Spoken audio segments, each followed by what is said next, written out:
You know, if you told me 5 months ago when I made the video of open world being a possibility in Warframe that it's actually gonna happen, I'd call you nuts because Warframe would never go that way.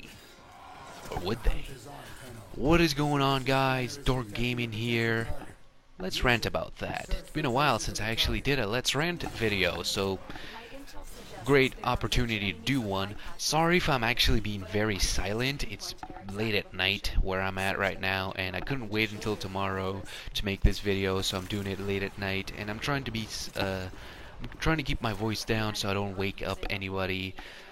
But anyway, let's talk about Plains of Eidolon. At least I think that's how it's pronounced, which is the newest update that we're beginning at 2017 by Digital Extremes for Warframe.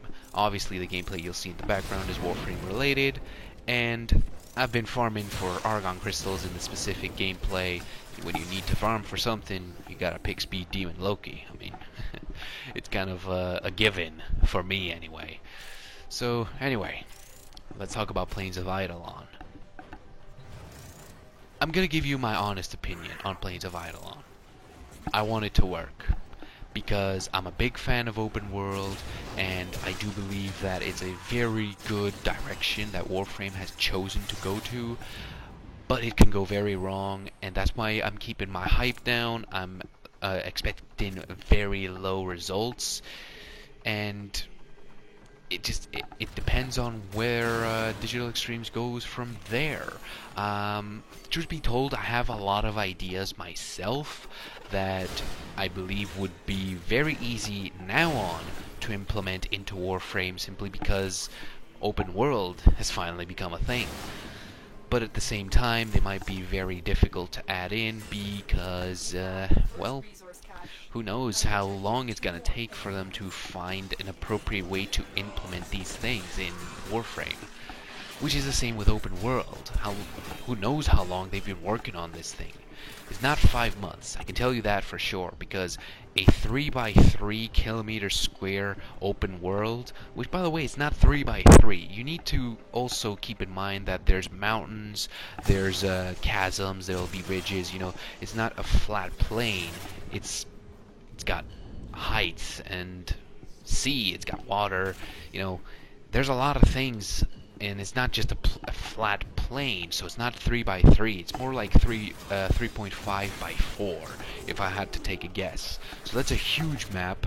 There were new units, there was a lot of new stuff that is definitely going to be implemented with that relay system, that Plains of Eidolon. So they've been working on it for at least a year, I'd reckon, especially since Archwing was in it, and they were working on Archwing about a year ago. But anyway, I do want Plains of Eidolon to work. I do believe that if they deliver based on what they said, that Plains of Eidolon will definitely be an amazing experience for both Warframe new players and old players. But at the end of the day, it's Digital Extremes, and in my eyes, this could go wrong in many ways. One way, delayed, and that's huge. Last year, we had a lot of promises. Not even 70% of said promises were being made. Like, only 30% of what we were promised was brought to us, and it was brought delayed. War Within was supposed to launch at midsummer, and we got it in 4 parts, if I recall correctly. We got Titania, we got the Solar Rails, and we got War Within itself in 2 pieces, which was 4. And it was all supposed to be a big update, and instead it was 4. And it was delayed every time. And you know, being a delay in an update, it only creates more problems. And I don't want to bash at DE for being late. I'm pretty certain that they learned their mistakes from last year, that they're not gonna do that anymore, and they're gonna try and be straight up and deliver on time. And I wish they will do that, because that's just good for the game and the community. Sorry about the cough, by the way. Also, again, I'm sorry if my voice is being low. I do think I'm losing my voice for whatever reason.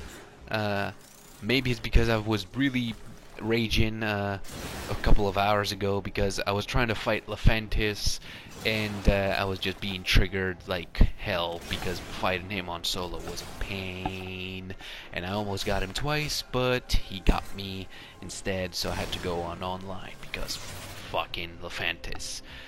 Which, by the way, I'll talk to in another video because I've got a series coming up about how to fight all bosses at level 100 on Sword E3 on solo. Of course, the results will vary because, you know, modifiers, and the specific modifier that is up right now for Lephantis is a buttload of ass, because that is bullshit. I'll tell you right now. Elemental resistance on Lephantis, that is absolute bullshit. But anyway, let's get back on track here, because let's rant, but need to keep a certain subject, right? So, let's talk about another fact. We were told that the Sentients come out at night on the dynamic day and night cycle of Plains of Eidolon, and that's instantly, for me, that is a Warframe veteran content. The Sentients, and by the way, the Sentient, he needs to be a world boss. We're talking about machines, sentient machines that fought in the old world against hordes of Tenno and Warframes. I'm pretty certain that there should be a world boss, but alas, there's a lot of us that want that shit to be a world boss, but maybe DE won't be able to give us that. Maybe it'll be too much for our poor little systems. But anyway, let's talk about the fact that maybe that Sentient, if he's not a world boss, then he'll be just as easy as level 100 Sword E3 bosses or raid bosses. Like, tell me right now, have you or have you not seen Vahek being one-shot by a Nova, a nuclear Nova, who just popped a couple of nukes up in the sky, shot him with a Tigris or with another weapon, and just dropped the bomb on Vahek, and he just gone. I saw that a lot of times, and who knows, maybe it'll be the same with a Sentient. It's supposed to have phases, it's supposed to be like gameplay driven, so it's not like just a giant bullet sponge, a Sargus Rook. But we'll see at the end of the day. We don't know. There's hardly anything we know about Plains of Eidolon yet, and I'm very excited to see it happen. But that's if it happens properly, because it's a giant map, and again, I don't mean to bash at DE. As a matter of fact, right now, this specific sentence that I will say is probably the least that I want to do, bash at DE, because no matter what, you can never play test enough on, and especially on a giant open world map as such as this. You can't play test. You can't. Like, no matter how much you play test, there will be some bugs that you miss. There will be some parts of the map that aren't as refined as others. That will happen. But I don't blame DE for that, because it's an open world map. They haven't done like something like this before. And I'm pretty certain that there will be some parts that the community will find, and they will report to DE, and they will fix it. But that's a development cycle for any game, really. So I don't mean to bash on them for that, but those things will be there. You will find spots on the map that are just opened up, and they shouldn't be opened up, or maybe there's some lighting issues. You know, there's gonna be a lot of things that are gonna go wrong at launch. That's just bound to happen, but after launch is what matters. Pardon. Oh, damn. I choked a little bit there. But anyway, you don't care about that. So, moving back to the subject, I don't think that it will go smoothly. There will be a lot of people that will be triggered. There will be a lot of people that won't like Plains of Eidolon. And it's all about how DE will react to that. And I don't want to say that they will react wrong. They definitely won't. But I I honestly just want to see it work, but I see so many ways that it could go wrong.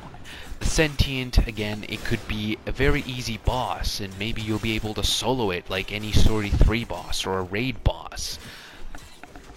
And at the end of the day, I'm very, very, very careful, very cautious as to what am I expecting. Because I'm expecting a lot of things, but it may not happen, and at the end of the day, all that hype could have been for nothing. Sure, we also have Umbra, we have Thydroid Prime, and some cool looking weapons that are coming with him, but who says that those are gonna be enough when you promise open world like that, and so many new systems? Your player base is going to be waiting for that more than anything. And with all of these new systems, DE's really pushing themselves, because unless they've been working on this for the past 1.5 years, I don't think that they've got the systems refined to the point that they want. We saw this with the Second Dream, where we've got the focus system, which is still in beta apparently, and honestly, it's not even good. Like, we all know that the focus system's not good, and they are reworking that as well, but I don't want it to be one of those cases where they'll need to rework these systems constantly. I want them to come out and be good systems where you can just go there and do everything you want with no issues. The system will age well, and you won't have any issues in the long run. That's what I want to see. But maybe we'll get those issues, and maybe the systems won't work. It's just so many things that could go wrong. Speaking of which, Archwing. Archwing could go very wrong. We all know that most of the community does not like Archwing. I personally don't mind Archwing as long as it's with the old Flight model. The newer Flight model, it gives me nausea, and that's what people don't like. That Archwing gives you nausea. And truth be told, if you have 2 giant jet wings strapped on the waist of a Warframe, flying at supersonic speed, most likely, then you probably would be getting nauseous a lot. But who says that Warframe needs to be fast? Open world doesn't necessarily need to be fast, and sure, I get that the game should be fast-paced, but don't take it too far. Keep it to a certain level, so it's good enough. But anyway, I don't think there's much else for me to say. Maybe there's something that I've missed, maybe there's something that you specifically are worried about, and maybe there's something that you want to add. If there's anything you want to add, if there's something that you want to say, leave it in the comments below. If you want to see the video I originally made on open world being a possibility in Warframe, I'll leave that video's link in the description down below, so if you want to check it out, it'll be there. Thank you for watching. If you enjoyed the video, please do give it a like. If you didn't, please do give it a dislike. And if you enjoyed it that much that you'd like to see more, please consider subscribing. It's the fastest way for you to keep up with the new videos that I'll be uploading. Thanks for watching, guys, and I'll see you in the next video. But before I go, I want to say something real quick. I'm not bashing at Warframe for being a bad game. On the contrary, I find Warframe to be an excellent game, and I'd recommend it to anyone who has not played it yet. But as a veteran, I have nothing to do in the game, and I'm hoping Plains of Eidolon will be a reason for me to come back into the game. But anyway, guys, thank you for watching, and I'll see you in the next video, which will hopefully be the next episode for Black Ops 3 campaign.